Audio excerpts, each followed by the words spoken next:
Bonjour à toi et bienvenue sur la chaîne Les Bras de Morphée. Sur cette première vidéo, je vais te lire deux contes différents. L'un se nomme Icare et l'autre Pandore. Ce sont deux contes assez connus, mais je voulais commencer par des bases. Je vais donc commencer cette vidéo par la lecture d'Icare. Icare avait grandi parmi les inventions de son père, Dédale, célèbre artisan de Crète. La plus fameuse de ses créations avait permis à la reine Pasiphae de séduire un taureau, revêtant pour cela le faux costume d'une belle génisse.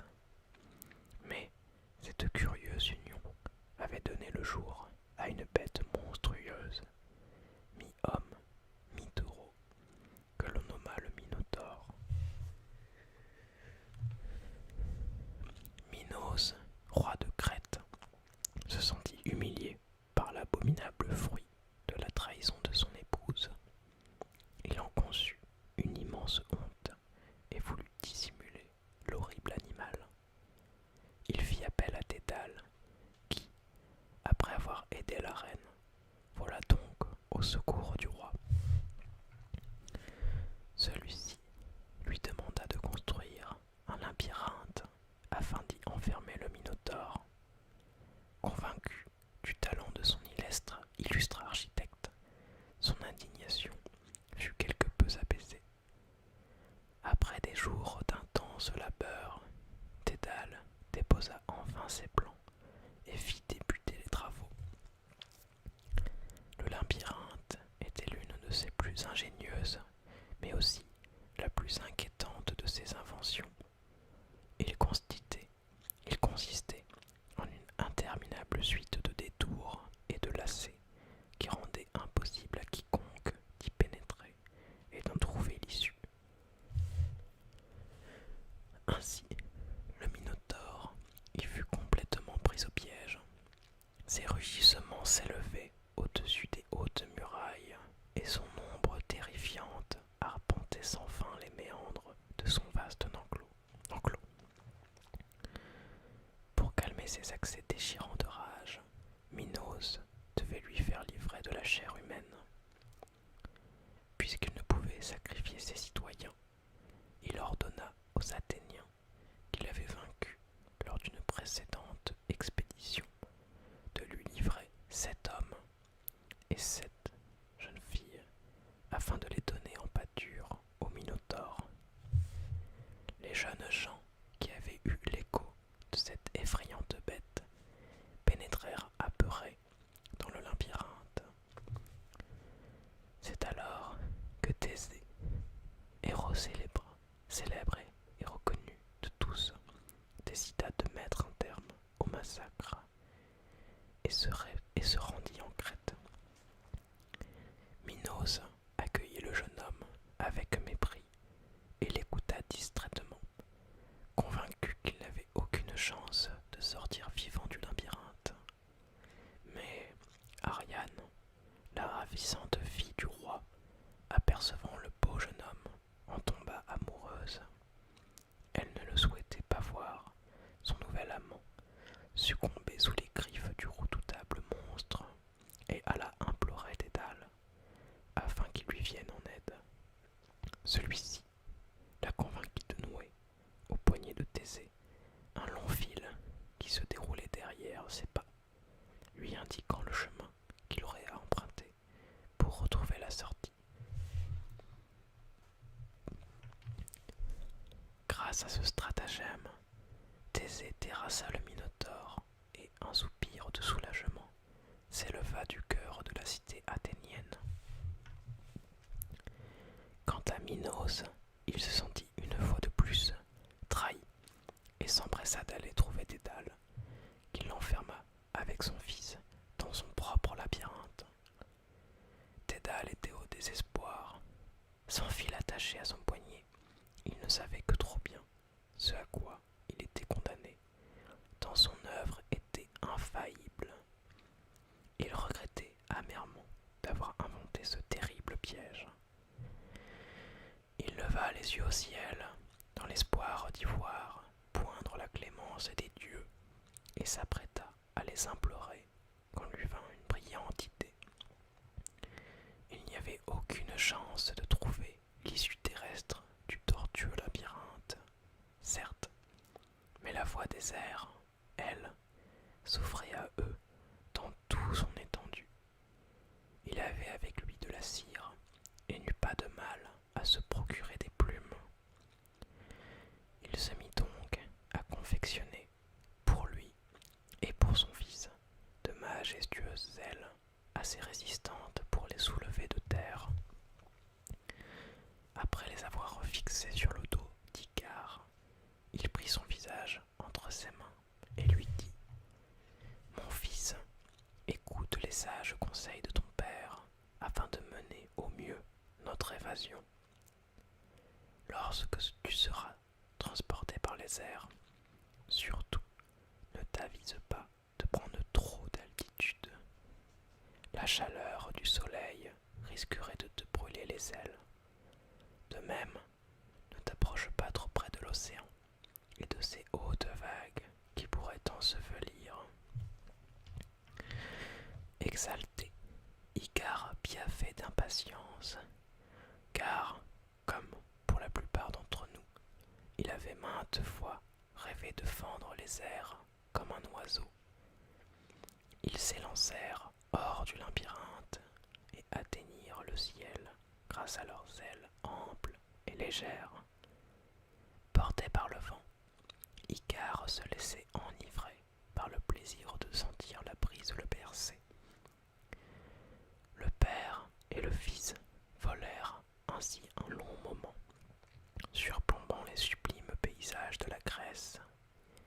Mais lorsqu'ils atteignirent le détroit qui les séparait de l'Asie mineure, Icare ne put résister à son désir et désobéit aux sages paroles de son père.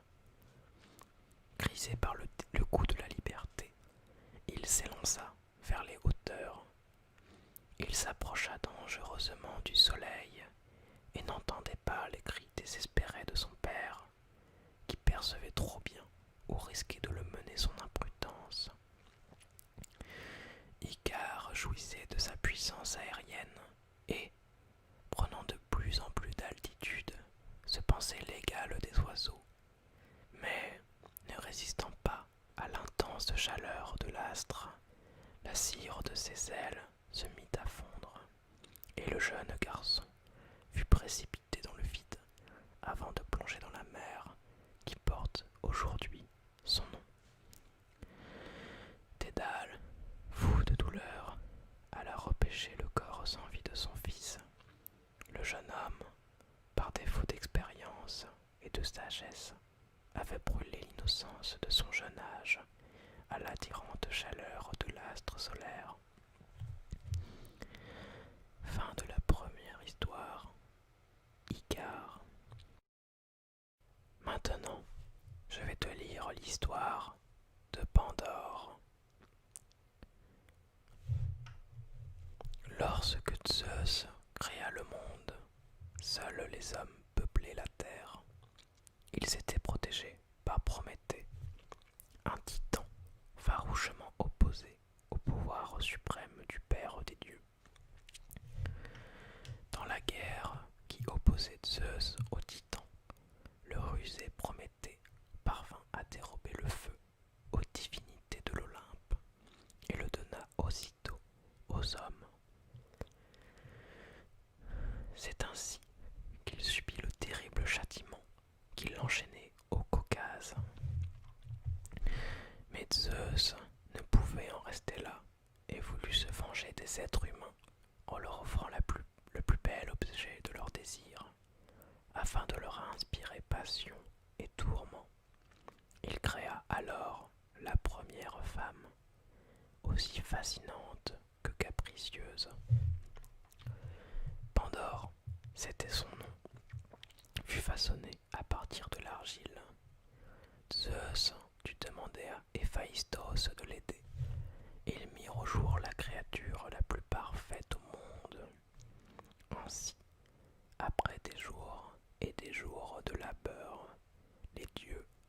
impatients, se pressèrent pour admirer enfin la ravissante jeune femme.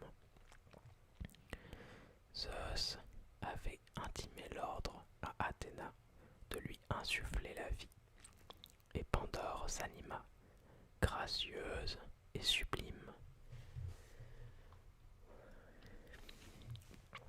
Mais elle ne pouvait se présenter ainsi aux hommes, et la déesse dut dissimuler sa nudité sous un voile de vermeil et étincelant, alors qu'Aphrodite l'apparaît de somptueuse atour et donnait à ses traits le privilège de la beauté, auquel nul être ne saurait résister. Tous les dieux ajoutèrent à la nouvelle égérie un de leurs agréments pour atteindre à la perfection. Ainsi, douée de tous les talents, elle excellait aussi dans l'art du mensonge, tel que l'avait voulu Hermès. Zeus n'était que trop fier de son admirable créature, dont la tendresse n'avait pas d'égal, et il décida de la présenter à l'homme. Or, Prométhée avait un frère, Épiméthée, connu pour être quelqu'un de déraisonnable. Zeus décida de lui offrir la main de la douce Pandore. À sa vue, Épiméthée fut aussitôt envoûté par le charme de cette créature. Un sentiment jusque-là inconnu l'étreignit. L'éclat du regard de la jeune femme suffisait à inspirer la passion et l'émerveillement. Elle était si impétueuse qu'il en oublia la promesse faite à son frère. Il avait fait le serment à Prométhée de ne jamais accepter de présent provenant de Zeus.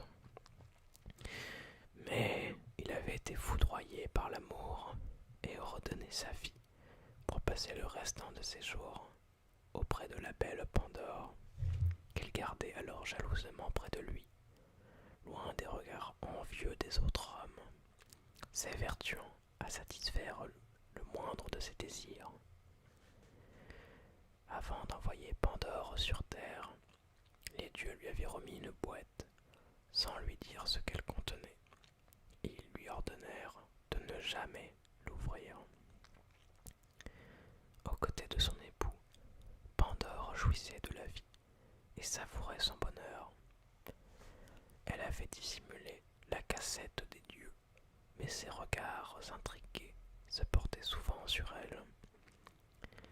Et comme celle-ci n'avait pas de serrure, il lui était difficile de réprimer son désir de connaître son contenu. Elle passait et repassait devant le coffret sans oser y porter la main, attirée par l'envie de lui ôter son couvercle, mais aussitôt arrêtée par le souvenir de l'interdiction formelle des dieux. Un jour, n'y tenant plus, elle s'approcha irrésistiblement de la boîte et, piquée par une trop vive curiosité, Pandore sentit grincer le délicat objet sous sa main. À peine eut-elle entrouvert la mystérieuse boîte que tous les maux de l'humanité qu'elle renfermait s'échappèrent. Ainsi, la guerre, la maladie, le vice, la vieillesse, la perfidie, la misère et tant d'autres fléaux encore se répandirent. Figée par l'effroi, consciente de son impardonnable faute, Pandore se décida à renfermer le funeste coffret, mais en vain, car tout s'était envolé, tout à l'exception de l'espérance qui s'éveillait lentement au fond de la boîte, fragile et solitaire. Ainsi, l'espérance peut être perçue comme un terrible mal, le plus atroce tourment que l'homme garde au fond de lui-même. Pour certains, au contraire, elle suggère que l'homme, lorsqu'il se voit frappé par le malheur, ne doit jamais perdre espoir.